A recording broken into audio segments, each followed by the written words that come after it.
Welcome to the Godot community for Visual Arts High School 3D. My name is Heather Meyer, and welcome to our March webinar, Topic 1.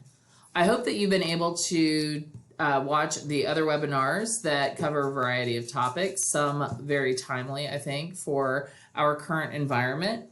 And in addition, I hope and encourage you to respond to the discussion posts. I am super excited to have a platform where we can share and collaborate both our successes and failures, and through that collaboration become the best teachers that we can. So I welcome any feedback or thoughts you might have on the topics covered in our webinars thus far. Tonight we're going to talk about arts advocacy, which can be kind of tricky, community engagement, and creating community in your program. I'd like to begin the discussion with what art advocacy is and why it's important. I think that as art teachers, we are some of the only teachers that really have to advocate for our programs. Most subject area teachers don't need to. There is just this understanding that science and math and lit are considered valuable and necessary to a child's education, but arts aren't always viewed as essential for successful development. And if you're watching this webinar, of course, you likely know that this isn't the case. I feel that art education is essential for social emotional development of students and for giving them a creative edge that can serve them in non-art related fields. Especially now more than ever, I think that our programs are helping students deal with what is happening in the world and the uncertainty of what is happening, and giving them a means to express their anxiety, and not only express their anxiety, but in some cases just stop looking at a screen and using their hands and making something. And I think particularly for students who are digital learners or not non-English speakers, that our programs are super essential. We know that studies show that students that are involved in the arts are become more abstract thinkers and creative problem solvers, and these qualities are becoming more and more sought after. They're all already sought after, but becoming more so in the job market, because the connection between the arts and marketable skills isn't always apparent to everyone. It's our job to make sure that students, as many as possible, have exposure to the arts as part of a whole education. And so we have to advocate for those students and for our programs. Arts advocacy is done on a national level. So think of organizations such as Americans for Arts, who really bring art professionals and business leaders together so that these art experts, I guess I will call them, can show community leaders and businesses the positive social and economic impacts of the arts. And I think now, if you go to the American for the Arts website, they have, all of these ways that the arts can help turn the economy around. Obviously, in the small way that maybe the arts can, but the positive impact that.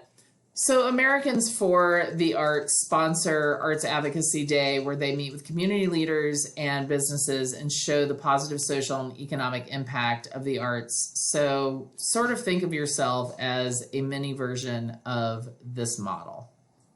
So arts advocacy can be done both within and outside of your school. The idea is to show students, administration, parents, other stakeholders, and most importantly, policymakers, what you're doing and why it's important. And one place to start is by just getting your feet wet with displaying work.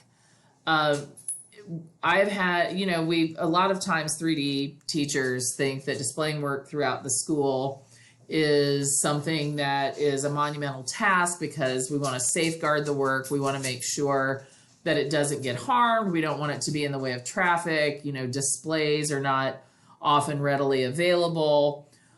So think about alternatives. I display work in the front office of the school. So not only is it a little bit safeguarded because behind that long counter that every school has, but every single person that's checking into that office is seeing that work.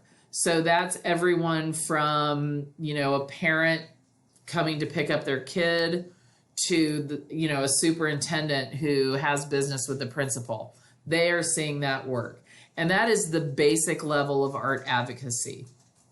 Another way to advocate is through providing experiences for your students outside of the schools. So student buy-in to your program is great. Make these students your minions. Have them, provide them with these experiences where they get to interact with art outside of school. This could be through going to a museum or a gallery. Colleges are a wonderful resource. Colleges view students coming to see them as a symbiotic relationship, because not only are your students getting to see higher level artwork and these wonderful facilities, but of course these schools are able to promote their programs. So it's really a good give and take. But the takeaway is that your kids have had this really amazing experience, and they're going to go back to school and they're going to tell their friends about it. They're going to go home and they're going to tell their parents about it. And so that is going to start advocating for your program. Look for opportunities that maybe aren't so obvious. So I am fortunate enough that I'm in the Atlanta area, so I have access to a lot of cultural venues. So a few years ago, there was a lot of sculpture on the Beltline. So I took a group of students and we walked the Beltline and looked at sculpture, and it was free. They showed up, we had a lunch, we looked at some great art, they loved it.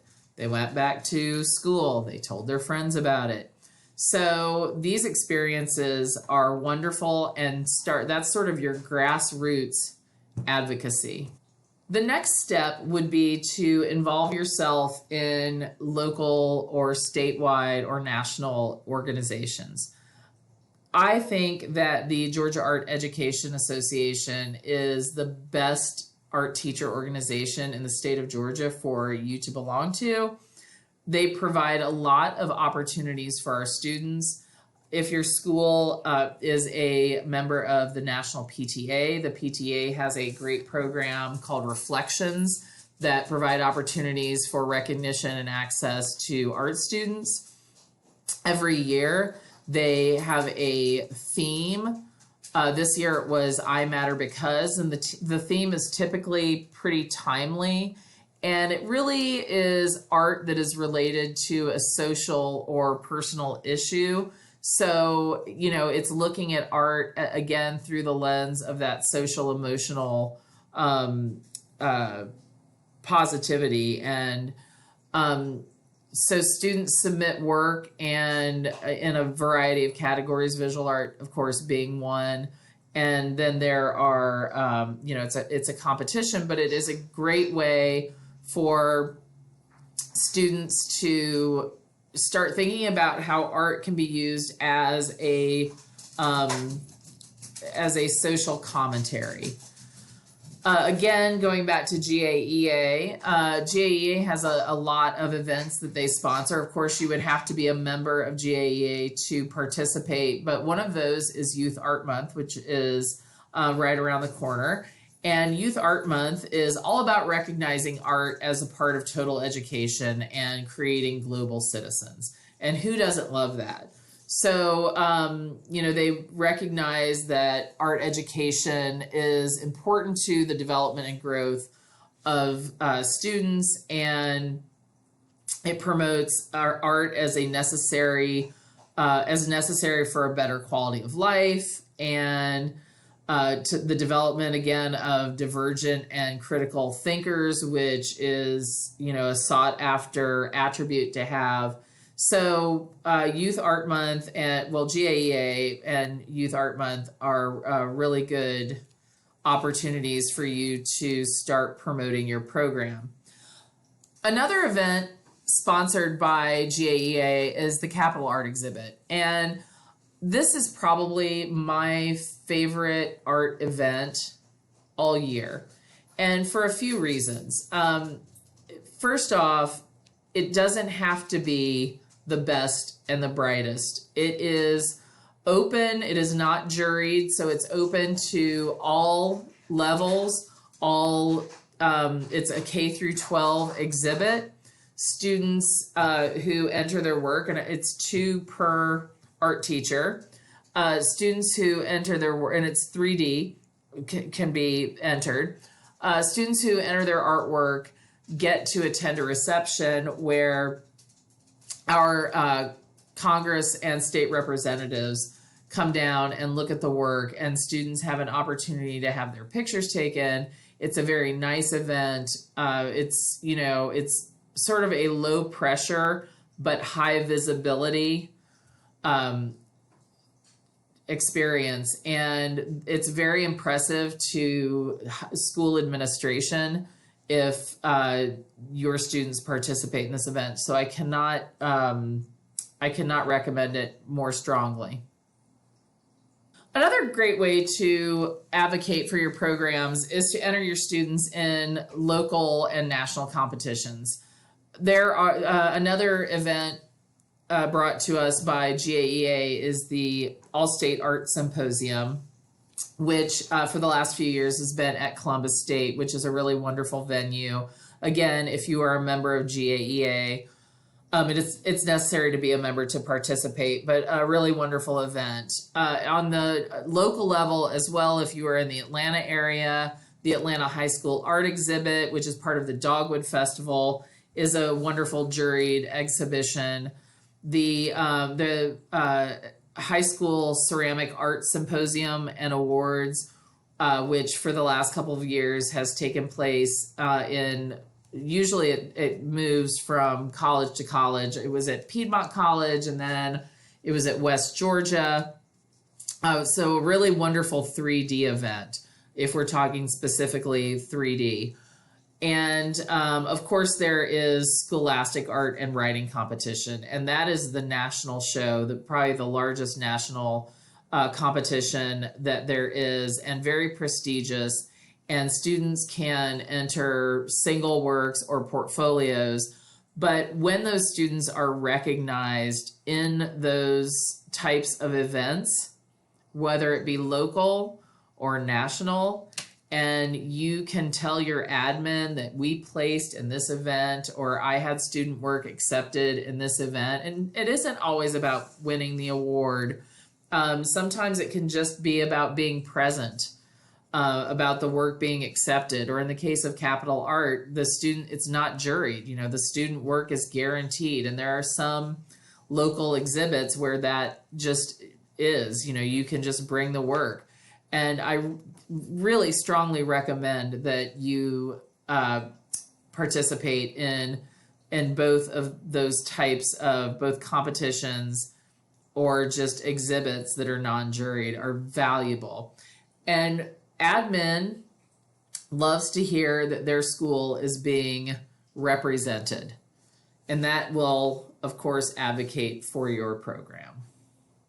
Another great way to advocate is look for participation in local events. So not necessarily exhibits, but for example, in the area where I teach, there is something called Sparkle House, where this organization brings this really simple house structure, and then the students design and decorate it in some way. And it's usually around winter break.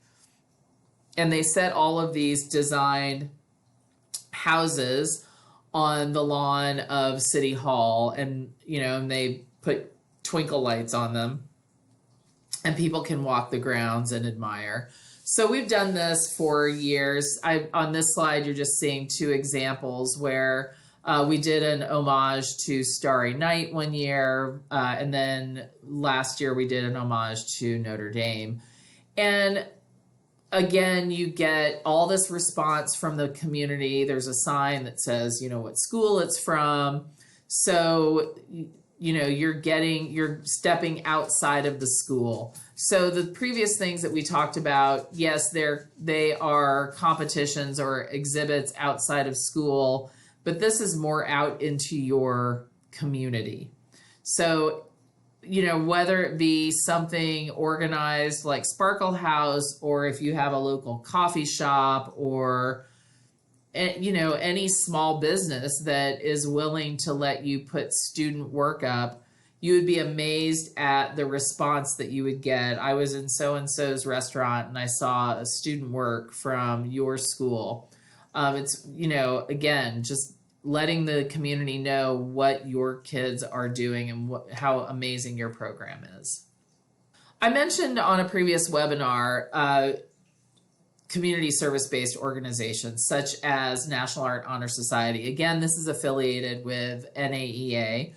So having a National Art Honor Society chapter is a really great way to get students involved in art as community service. So we are talking now about community engagement. So the slide you see, or the image you see on the left, is the National Art Honor Society conference from last year. And it was just a wonderful event. And we had a local free art artist come and speak to the students. And there, SCAD was involved, and National Art Honor Society chapters from all over the state were invited to participate. So the students not only got to spend time outside of school with their classmates, but they got to meet other students who share the same interest in the arts that they do. Another really wonderful activity is Free Art Friday. Free Art Friday, if you are not familiar, is a free art movement where small little takeaway pieces of art are made and put in different areas. This could be, obviously throughout the community. And the idea is when whoever finds it. On the flip side, there's usually a hashtag, so they tweet out that they found it so that the artist knows that their artwork has been found, and then the person that found it has a little piece of art to take home. And we've done that with the National Art Honor Society, and it's, again, a really great way, especially if you can promote it so that your community knows to be on the lookout for free art. Another important component of community engagement is social media and websites. Not really my strong suit. However, I've been known to tweet to make sure that parents and students and the school community have access to information about your program that is accurate. Having your own website is really great.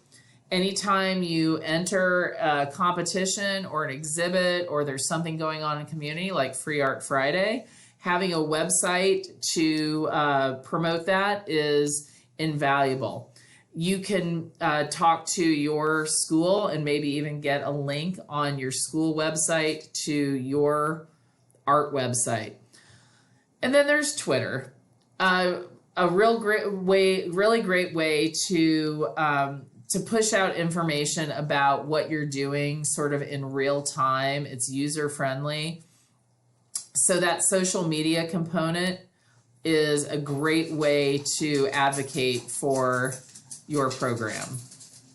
And though I talked about exhibition of work inside and outside of school as part of art advocacy, it's really a great way for community engagement. So again, entering competitions or exhibits, having work in the local coffee shop or in the front office, all of those things are letting your community know what you're doing and what your program is about. So there's a little overlap between community engagement and advocacy.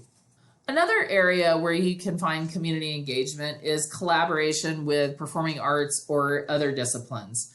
The images that you're seeing on this slide were an event where I had my National Art Honor Society students made stage decorations for the Halloween Pops concert that the orchestra was doing. And at another event, we had students do face painting that was sometime around Day of the Dead. So when the people that came to the performing arts concert saw the stage and they looked on the program and they saw that the art department had done that, that was my, community engagement. They could see that, oh, this is what our arts are doing in the school and how we are coming together with other disciplines to work together and to, create a more exciting and more vibrant atmosphere in our school. Our last topic is creating community. And I talked a little bit about that in the last webinar about using icebreaker activities. I think especially now in a time where a lot of our students are online and we may not be seeing them or even having communication with them on a regular basis, it's really important that you make yourself accessible. So I talked about icebreaker activities and reaching out to students to let them know that you are interested in them. But I think an important component of that also is letting them know something about yourself. And I tend to be a really private person. I try not to give up too much of myself, but I understand that to be successful, those kids need to know that at the end of the school day, I don't just crawl under my desk and then get out from under there the next day to start teaching, that I have a life outside of school. And so I've just included a couple of slides that show, and it's not, I'm not giving them an open door into my life, but I do want them to know something about me. And I think that is the first step in creating that sense of community. Another great way is to make sure that you're forming meaningful relationships with students. I won't lie, for years, the thought of going to a high school prom, even though I had fun at my own, so I don't know what the resistance was about. Anytime they wanted a chaperone, I was like, no, I'm not going to prom. And then I went to a prom and I had so much fun. I loved seeing those kids dressed up and having a great time. And because it was outside of those brick walls, it was different and it was wonderful. And they wanted to have their picture taken with me. And we had conversations about it the following Monday. And so I'm a lifer for chaperoning the prom now. But again, that's just a way, to form those meaningful relationships. They see you on a more human level. And the same is true for, attending for some of us, attending graduation is mandatory, but I would go. I think your other students that aren't graduating, the underclassmen, see that you are doing those things and it's making a lasting impression. Another thing, and again, this is a little bit of overlap from advocacy, is taking students outside of school for content-related activities. I was really fortunate that I got an invitation to attend a workshop that one of my favorite ceramic artists, Beth Kavanagh, was doing, and I took a handful of students, and they all said it was one of the most important moments in high school that they had, to sit there and watch this very successful artist work and be able to ask her questions and touch the work in process, and just providing those more intimate kind of activities or outings, I think has been really important. And then just basic, ask them how they are feeling. Let them know that you care. Let them know that you understand that this is not an easy time for them in normal circumstances, but especially during the current circumstances that we are in. And lastly, part of creating community is offering relatable material and choice in a safe environment. I love this picture of this rainbow with this crumpled up paper cloud. A student left that on my whiteboard one day when I was absent and I had a sub. And when I came back, you know, when you look at it, to be in an advanced 3D class and then to produce that, it's not the apex of fine art. So I thought this student feels really safe and good about putting this up on the board and letting me know that they were thinking about me and missing me on a day that I wasn't there. And it made me feel really great that I had created this community and this atmosphere where they could do that. So I think we cannot undermine the importance of the relationships that we are creating with our students, particularly right now. I hope that you have found today's webinar useful, and I look forward to hearing feedback, comments, shared experiences, successes, struggles, and I look forward to seeing you next time.